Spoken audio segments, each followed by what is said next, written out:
What's up, guys? Thank you for tuning in. It's Javier Paredes here. Welcome back. I want to talk about what the difference between rookie and STR is and what experts are doing in the STR. And if you don't know what STR stands for, it's short-term rentals, which is a very big popular topic these days as an exit strategy for most investors. And here's the reason why I feel that I have the position to comment on this. So, quick backstory of me. I've been hosting since 2016-ish with over 1,000 reviews on an average rating of 4.8 stars on Airbnb. Look me up. I currently today have 15 listings on short-term rental across multiple states, and I have hosted over thousands and thousands and thousands and thousands of guests. You name it, there's pretty much, I don't say I've seen it all, but I've seen a lot. And so I want to bring to you guys the difference between what rookies do and what experts are doing in the STR space today.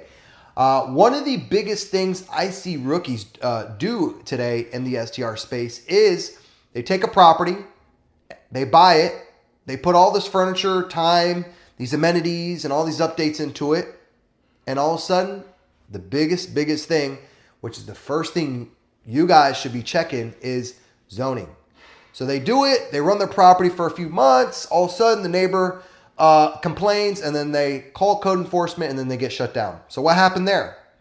They bought all the furniture, they bought a home, they have all this financial commitment toward this property, and guess what? Now they can't do short-term rental because now the code enforcement is knocking on their door saying, hey, you need to stop, you don't have the correct zoning for this.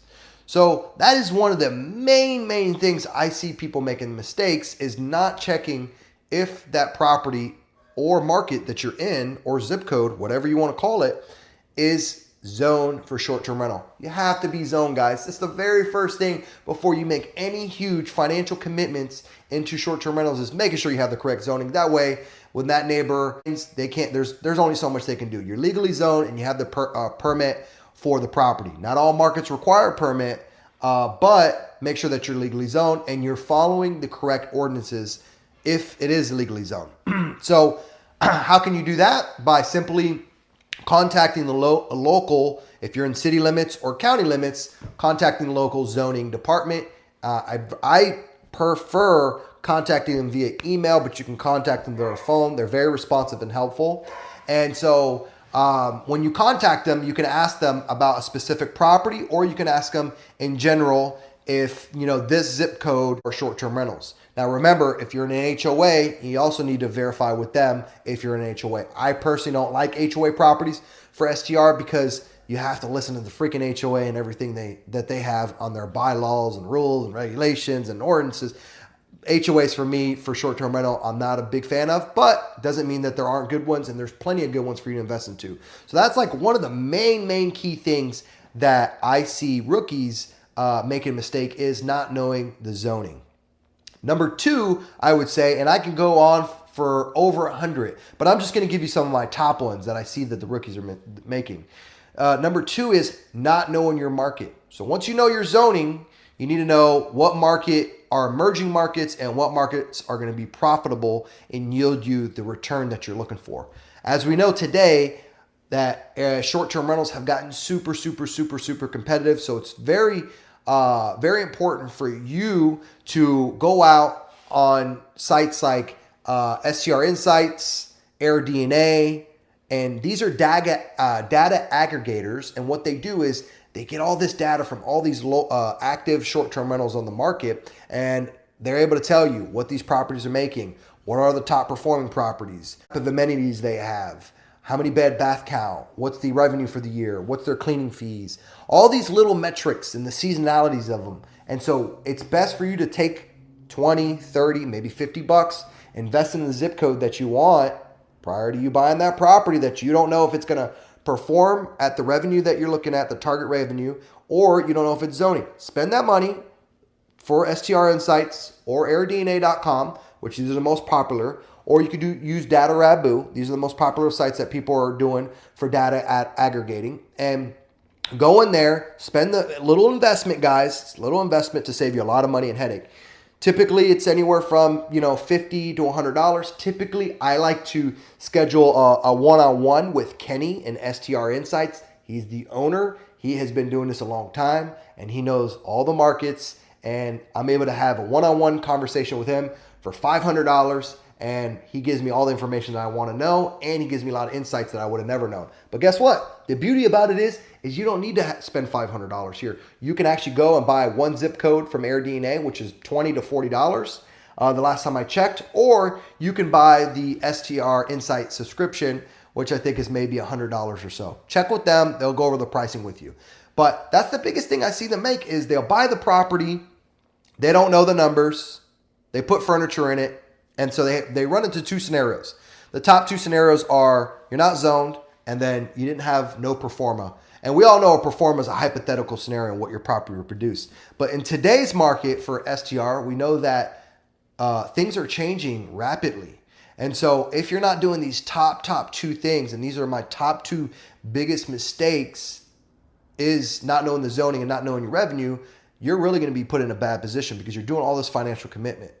The third thing I think that most people are making is a lot of people are arbitraging properties, and I have seen this time after time again. And obviously you can structure your leases in a way to keep you protected, but either A, they're not in the right zoning, and then the landlord gets mad at them, or the landlord sees that they're making all this money and they now want to make that money. And so they try to put the property and get you out of that lease so they can put it on Airbnb. One of my top students actually had that problem. She scaled to over 20 plus properties, and one of her main top performers, the landlord, finally caught on and seeing how busy the property was and was like, you know what? I want to do this. I'm selling my property, quote unquote. So obviously there's legal documentation and stuff like that for you to look into, but the scalability, yeah, you might want to do arbitrage, but the problem with it is you don't own anything. So I personally see the mistake that people are doing for STR is not owning the property. Own the property, because remember on my previous videos, what did I say? You get a lot of leverage points. You get, your appreciation, your depreciation. You could do a cost segregation. You could do a cash out refinance. You could do all these things when you own a piece of property and you have more control. So try to control the product if you can, and not do rental arbitrage. Or if you're just getting going and maybe say, hey, I don't have enough money to do purchasing, I can do rental arbitrage. But I would say that's a mistake because I don't personally agree on scaling your portfolio with arbitrage. That's personally me, and I've seen a lot of other guys, top STR guys, they don't do it. They don't like to do it because of a lot of those main reasons. Another thing I see that people make are hearing the word Airbnb, and they're hearing the word MTR, midterm rental. And so all these properties are getting sent to them from wholesalers or realtors and stuff like that. They get the property, and it could be potentially in a good market. It could be in a zone market. Let's say it's a zone market. It is a good property, but they haven't studied what amenities and how to make their property unique. What do I mean by that? The days of putting furniture on a property and putting on Airbnb or VRBO or any short-term rental site are gone. So they're not studying whether they need a pool. They're not studying if they need a jacuzzi or a putt-putt green, a game room, a themed. Like, it's important for you, once you go into a legal market and you have a property that's legally zoned, you're studying and making sure that you know what amenities that you're going to need to plug into that property and putting that into your analysis. Because remember, when you buy the property, you have to make the property into a property that is going to stick out from your competition. What separates you from Bob? What separates you from Joe? What makes you different from all these other people that are doing Airbnb, right? And the only way you're going to be different and stick out is if you're unique. And right now, Airbnb more than ever is selling an experience to the consumer. And if you don't have that experience at your property, then you're not going to survive.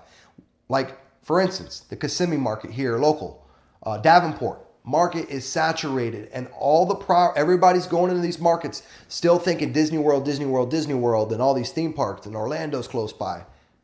Well, they don't realize that they're investing into a saturated market. This would be my number 4 I see. They invest into a saturated market. I'm dealing with a lady right now. Actually, today, I'm underwriting 2 properties to lock them up on terms, seller finance. And the lady can't sell her property to the realtor. She can't put it on a short-term rental because she keeps dealing with that is not doing the right job. And she can't make any revenue because guess what? She's in a saturated market. So my number 4 is stop investing into saturated markets and go into emerging markets. Emerging markets are the ones that are up and coming, and they're going to yield you the best result. You need to keep your eye on how many listing count. I just did one in North Carolina. I know for my market, there's only 600 listings. Compared to short-term rental in Davenport and Kissimmee, there's over 80,000 listings. That's for Airbnb. Remember this, you also have the hotels. So think about available nights you have available between hotels and Airbnb, VRBOs, etc. Stop investing into saturated markets because you're not going to do good. And not only that, they're still building out there. So what's going to happen over time? Supply keeps rising, demand stays the same, right? Or continues to rise a little bit. Then guess what? You have oversupply and not enough demand. What happens? Your occupancy rate drops. Your price per night drops for you to even stay booked. So isn't it even worth it at that point? Think about that. Is it even worth it at that point for you to go out there and purchase in those type of markets? So know your market. Don't invest in the saturated markets. It's super important. And so those are going to be my top main. And I can go on and on and on about so many pitfalls that people are coming into because they don't realize these things coming in on. But remember, market, you need to know if it's going to be a profitable market, right? And you need to run your numbers right now, especially if you're getting an STR based on 2018, 2019 numbers, because obviously the market's starting to go down a little bit. So you need to know, especially if you're dealing with a bank, your debt structure is going to make you profitable because debt right now through banks isn't cheap. Now, if you lock it up through seller finance or subject to, that's a different story, and you're locking up very low debt. That's a really good thing that can put you in a different scenario. So right now, the only properties that are going to survive in today's market are if you have low debt structure, you're an emerging market, and you have something unique. Period. Nothing different than that. You have to be unique. You have to stand out. And so here's what the super properties are doing, and here's what the people who are masters at Airbnb and that have been doing it for a while, like myself, are doing. Right now, it's simple. I don't touch anything that if it doesn't have uniqueness to it. I don't touch anything if it's not in a legal market. So the property I just launched in North Carolina, it's a property that is, when you look at it from the pictures or you stand anywhere in the house, you have beautiful mountain valley views, right? So what is that doing? That showcases well and it sells the consumer on that property. Now, once I plug in the correct amenities, like my ice bath, my jacuzzi, my sauna, my proximity. I know I'm an emerging market and the numbers are there on my performa. We all know a performa is a hypothetical, but based on the conversation I had with Kenny and then I double check his data, right? Going back on, what I do is I spend money when I'm looking at a market. I pick three markets that I know are legal, right? First thing, don't even look at properties until you know you're in a legal market for STR and know what the ordinance is, right? Meaning, even if it's illegal, they might say, 7-night minimum, or you have to have a 2-week minimum, or you can't do 1-night stays, right? Or you have to have a certain amount of parking, right? So know all these things by contacting the zoning department. And so when I spoke to Kenny, he gave me 3 emerging markets. I start honing in on those markets, bought a property in Waynesville, North Carolina. Now I'm in a Western North Carolina, and it's an emerging market. I only have 600 listings, and I have bought a property that is very unique in the sense of the views. What I just went back on the views. You can't reclone what I bought. And now, not only about recloning it, let's say you found a property and it's just down the road and it doesn't have the mountain views, and you're like, you know what? I see he's got an ice bath. I see he's got a jacuzzi. I see he's got a sauna. I see he's got all these great amenities. It's professionally decorated. I'm going to do the same thing. I found a property. You buy it. Well, guess what? My views are still going to outbeat and outperform your property. My views are still going to outsell your property because people want the views. People want the experience. People want to be able to lay on the couch, sit by the fire pit, sit in the jacuzzi and be able to see and wonder, stargaze and look at the mountain valleys and be like, wow, this is so freaking beautiful. People want to be able to do that. So my property is going to outperform yours because guess what? I have that uniqueness to it. And so even though that you might be charging, $50 to $100 cheaper, people want to pay a little bit of a premium to be able to capture that and be able to have a cup of coffee in the morning or a tea and say, okay, wow, this is beautiful. I feel that I'm in nature. I feel that I have an experience with my family. So what separates myself is once I found that market, I know it's legal and I know that there's profitable properties in there. I know that I need to study the top performing properties. Are they block homes? Are they wood or cabins? What are they? What type of product is it? What's their construction? I'm even looking as far as like what the construction is, right? And based on the construction, I know, okay, well, if I have a top property, it needs to have mountain views. It needs to be a cabin. It needs to be, it needs to have all these amenities, stuff like that. So this property, I'm able to plug in all these amenities. It's legally zoned. It's the numbers are gonna meet my pro forma because I have done all this studies prior to me even investing in that market. I would have never known. I didn't invest in there blindly. I wanted to have data behind it. And so that's why you go to a data aggregator like AirDNA or STR Insights or Data Rabu. If you can't pay Kenny $500 for an hour of his time, that's okay. I didn't start there. I started by getting the data off of AirDNA, STR Insights, and those type of websites. And then what I recommend is and find the top STR realtor in that market who can start sending you properties, who can start educating you on that market. Pick 3 markets and just hone in on those 3 markets. Eliminate one if you have to, right? Whatever 3 markets that align with your purchase price and all that, because that's the most important thing. Like obviously you can look at one market and it might be $1 million for a home, and you can look at another market and it might be $375 for a home. So right away it's like, okay, this market's STR friendly, but the purchase prices are too high for me. Well, what you could do, eliminate it. Look for 2 other profitable markets that are STR friendly. So knowing your market, knowing your product, knowing if it's STR friendly, these are the main things that you need to put into place. Another thing you want to consider too is you can have your in-house in-house management. Another thing for you to consider is you can have your in-house management and not outsource that. That's 15-20% margin that you're losing every month. That's a lot of money. Maybe sometimes even 30, because some of these property managers charge you 30%. And guess what? They don't even do a good job. They're not even trying to maximize your revenue. They're not trying to keep your place clean. Now you would think they are, but a lot of those guys are over leveraged. And over leveraged, bad result.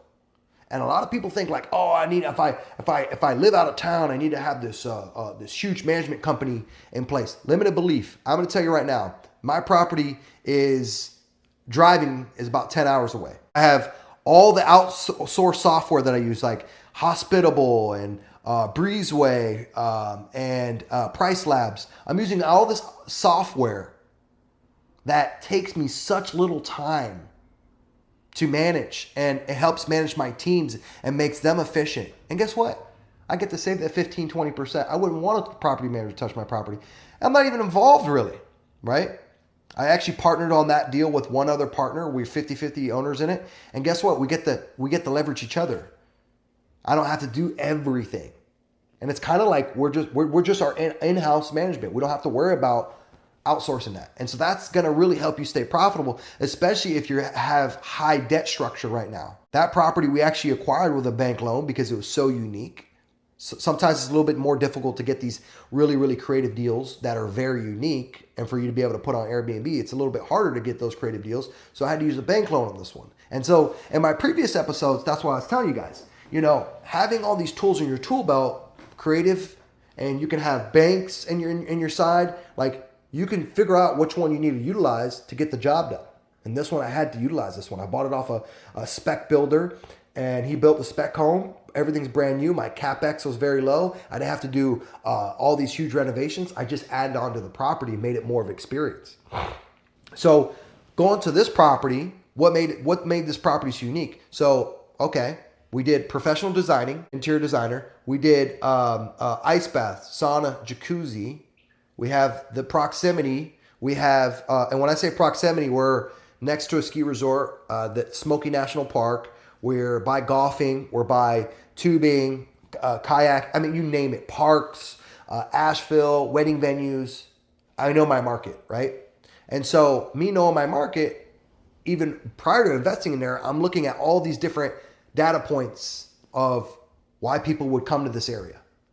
What's the future appreciation? I'm also looking at bestplaces.com for the future appreciation, the medium home income. And I also, one thing I always fall back on and should always fall back on is, let's say STR didn't work out, right? I do all the performa, I do all this data, I build it out perfectly, it doesn't work out.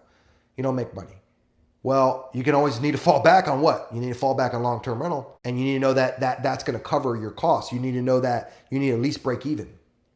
So I know I have a property I can at least break even on the long-term rental side if shit hit the fan, which I know it's not going to hit the fan because I'm very, very specific and I'm very niched on the type of product. So the days of taking a property and putting in an Airbnb and putting furnishings in it are gone. You need to know you're in a profitable market, it's legal, and there's room for growth, and it's an emerging market. It's super important.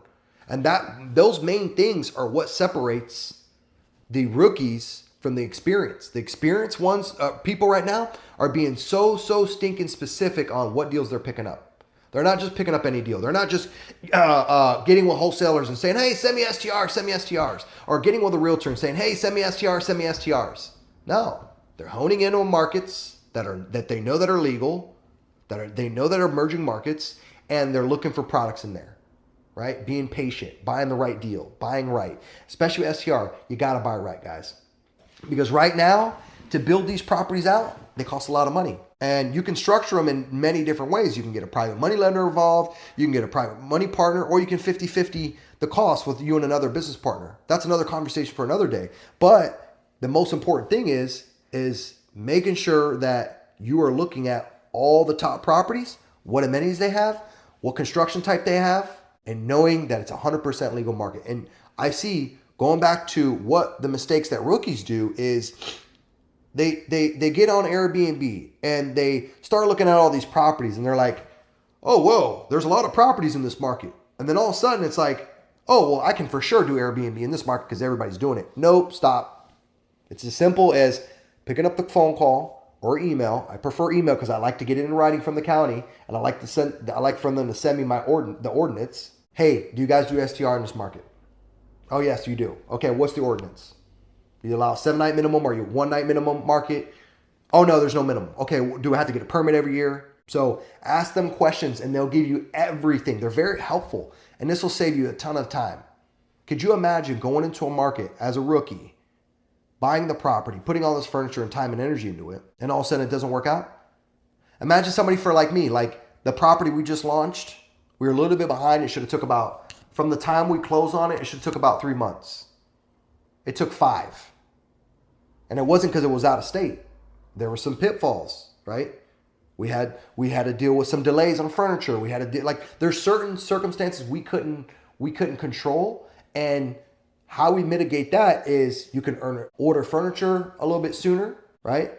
That's super important. You can do that as soon as you get your clear to close on whatever you're doing, a creative deal, or you know for sure the deal is 120% going to go through, but you haven't closed yet. Some people start ordering furniture right away, and so there's a lot of little tricks that you can do prior, but those are the top main 4 things I would say I see rookies do, that they're just getting excited. They see STR, MTR, pad split. All this stuff right now is being pushed, right?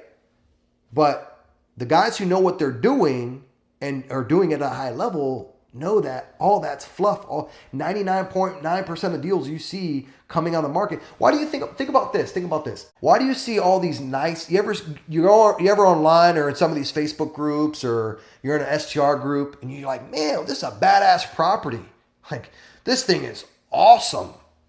Why is this thing selling? It's got a pool, it's got a nice furniture, it's got all the bells and whistles. Well, there's a reason why it's selling. I can tell you right now, that owner isn't exiting a property that is making them a shitload of cash flow. It's just not happening, right? They're not exiting it. They're keeping it. But what happened? They could have been non-legal market.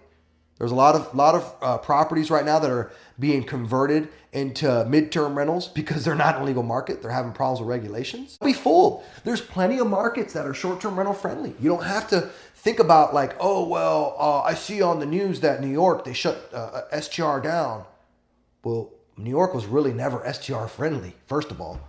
So there's plenty of markets that are STR friendly because there's a lot of benefit for the local economy for them. You employ cleaners, electricians, plumbers, et cetera, et cetera, et cetera. Like there's a lot of revenue that's being brought from them, right? Brought into their local economy. So knowing that is super, super important. Not getting super excited, not getting trigger happy and knowing like, oh, I just need to buy a property. I spoke to a guy the other day. I was at an event. And when I was at the event, he's like, yo, man, I got this property in Davenport. I'm super excited about it. He showed it to me. He's like, yeah, it's a 5.3. I said, oh, okay, really? All right, Davenport. I already discarded it. I was like, oh, Davenport, Florida? Discarded it right away. Within seconds. Because I know that he just picked up a property in a saturated market. And I was like, dude, you could do it. You're going to spend probably about $40K in furniture and upgrades and little knick-knack stuff. You're going to spend about easy $30, $40K. Furniture's not cheap, you know. You're going to go all this hassle to get to a property that does not yield you no result that you want. Now, if the flip side of it is like, okay, I have a family, we go to Disney all the time. I don't care if the property just pays for itself. That's another story. But if you're investing and you want to make money and you need to know that, hey, I'm going into a emerging market that's profitable, knowing your market's uniqueness, what makes your property unique. These are the main things that separates the rookies from the experienced people. And if you can just hone in on 3 markets that are legal, that are short-term rental friendly, and know the product, study them from AirDNA, or have a conversation with a guy like Kenny who can give you the insight on that market. Another thing he gave me recently was on our call, I didn't even realize this. He's like, you can go in this Kentucky market. You need to be along the Bourbon Trail, miles, and you need to be close to this national park. Okay, I didn't know any of this. Never studied this market, and I got it within an hour. And then he said, you know, Javier, one other thing too. I said, okay, what is that? He said, make sure that wherever you buy over there, you're not required to have a 4-wheel drive vehicle. Because remember, a lot of people are showing up in Priuses, little Toyotas and stuff like that. I was like, wow, holy shit, that was crazy. Because remember, now if you tell your guests now, oh, you have to have a 4x4, you're going to eliminate a lot of people. Because some people are driving their own personal vehicles and people want to go to Airbnb because of cost efficiency. So they don't want to go out and rent a car or a truck. Maybe that's not within the budget. So what do you need to do? You need to make sure that the property isn't on a road to where you need a freaking monster truck to get to the property. So just those little tidbits for me was like so impactful. And I would have never known that. But within seconds, I was able to hone in on a new market. I was able to get data points that I didn't know. And I was able to get all this stuff that he told me and compiled it, have it on a spreadsheet. And now I can say, okay, I'm going to eliminate this market or I'm not going to eliminate this market. Right? And so for me, I looked at it. I first thing, when I had these conversations, I'm like, okay, well, how much is the price point of the homes in there? And I look at it, okay, well, there are 3, you can get a nice badass home for $300,000 to $500,000 with land and make it unique. So the price point was in my budget. The STR friendliness of the market was within line. Everything was within line. So I walked away from that conversation having 3 new markets, knowing all the amenities I need to have, what type of construction I need to have, and I knew my numbers. So now what I can either sit on Zillow or get a realtor in that local market that are STR friendly, that I say STR. I don't want somebody who's just doing 1 STR a year. I want to know the top realtor in that market that's doing STR. They're easy to find, guys. You join all these STR groups, you'll see them in there, and they're in there. Make posts. People will drive the comments, and you'll be able to find the top STR realtor for that market. Start getting on their list, seeing what the deal flow looks like that they're sending over to you. And then you can start analyzing and start asking them questions. A lot of these realtors, they're going to give you their time, they're going to give you their energy, and they're going to tell you everything about their market, why their market's the best. And you're going to get a lot of good insight. And then you can go. The one I just did actually I bought it sight unseen. I never even walked the property until I closed the property. Once I closed it, I finally walked it. But the reason why is I did that, and I'm not saying you have to do that, and you don't have to do that. You could take a flight, no problem. But what I'm saying is I did it because I was so confident in the market. I didn't need to waste a plane ticket. I already knew it from the realtor. I got them on the phone, did a video call, right? We all have these cell phones in our hands. I did a video call with them. And they walked around the property. I asked them every freaking question in the book, right? Oh, how close is the neighbor? And that's another thing. Like, I always try to find properties that the neighbor isn't right on top of you. That way you don't have to worry. You don't have to worry about the Karen in the neighborhood who, even though that you're in a legally zoned property, that doesn't like that you're doing STR, because we all know people have been living in these neighborhoods for 30, 40 years. This is home to them. They feel like they're being intruded. So I try not to be right next to a Karen, right? There's other markets like Kissimmee and Davenport where they are STR friendly, but it's so saturated. You drive into these communities, it's short-term rental, short-term rental, short-term rental, short-term rental, short-term rental, short-term rental, short-term rental, short-term rental. What separates you from all these people who are doing the same thing, who have the 5-3 with the pool home, with the game room? Nothing. So at that point now, what separates yourself is who has the lowest rate. They're going to book with who has the lowest rate. Who has the lowest 5-3 in this neighborhood? Oh, this guy's charging $100, right? And if you come in with bad debt structure, you're not going to be able to cover your operating costs, right? You have variable and your variable and your fixed costs. You're just not going to be able to cover, and you're just going to be upset. So not going to those saturated markets, knowing your market, knowing what the top competitors are doing, what amenities they have, and can you spice it up just a little bit more, right? And that's what I did. Like in my market, okay, everybody's got a jacuzzi, very common these days. Okay, barrel sauna, pretty common in my market, but ain't not a damn person got an ice bath. No one's got an ice bath. Right? So me putting an extra touch to it, yeah, it might have cost me another $7,000, but I look at it as like, what's my return on investment on that ice bath? It also helps me stand out. And if somebody wants to come to my property, they're going to look at it and they're like, oh, wow, that's very unique. No one's got an ice bath. And to this day, I constantly look at my market. I'm like,